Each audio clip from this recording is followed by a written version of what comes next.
6:41. Alas 6:41 ng mga kapatid ng hapon. Ay nga pala 13. Pizza 13. Nasabi ko na ba kaninang maga to? Pizza 13 na tayo ba? Ng buwan ng Mayo. Hapon na naman.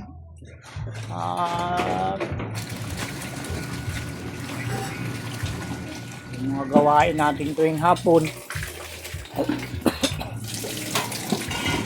Yan ay hindi natin pwedeng kalimutan mga kapatid.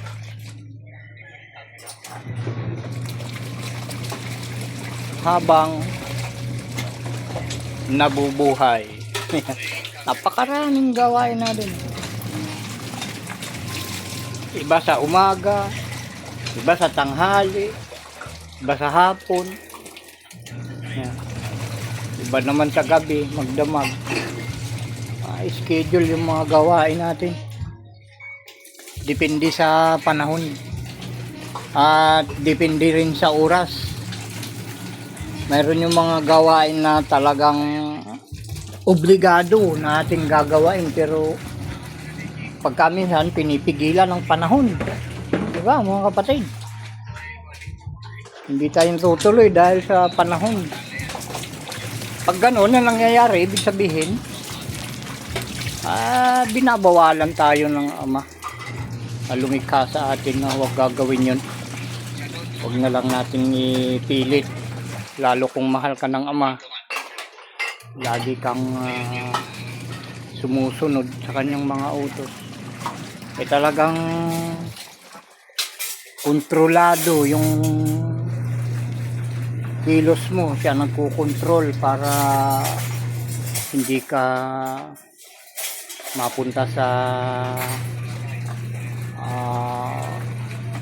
kapahamakan.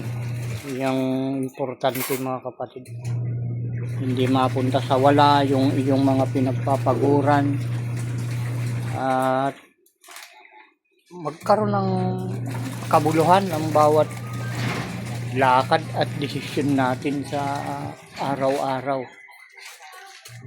Tingnan nyo mga kapatid. Yung na tinuturo ko, yung kanluran. Diba? Yan yung yan yung mukha ng tag-araw mga kapatid. Tuwing hapon ganyan, di ba? At sa umaga,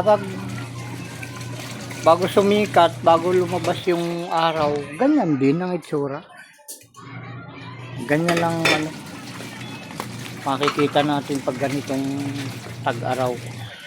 Pero pag ganito naman ang hapon na, anong makikita natin sa kusina mga kapatid? Sa lutuan ng ulam. Yeah.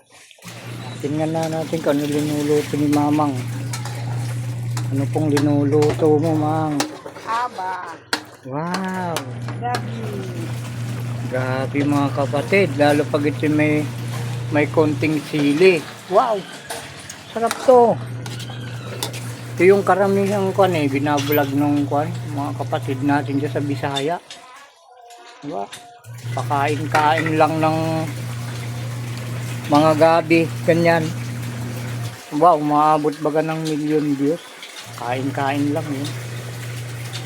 Pwede rin pala yung ganon, di ba mga kapatid? Pero sa kanya-kanya kasing tayo. Panglasa sa mga vlogger, di ba? Meron yung mga tao na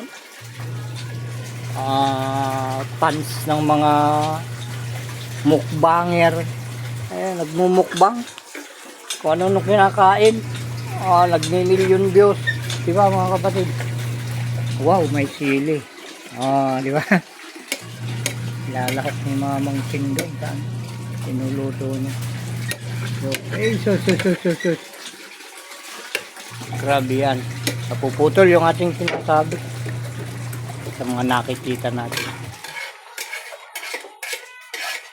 At meron tuloy natin, meron yung mga fans naman ng pagsasayaw, di ba? Mga viewers na mga nagsasayaw, marami rin mga kapatid. ang mga viewers ng mga ganon. Pero ang matindi, mga kapatid, yung mga nagpapakita ng mga singit-singit na yan. Nakaw. Yan ang matindi. Napakarami ang nanonood. Saka yung mga nagsasalita ng mga kabastusan. Wag na ganun mga kapatid. Okay, may tao mga kapatid. Ituloy na lang natin mamaya. Bye bye.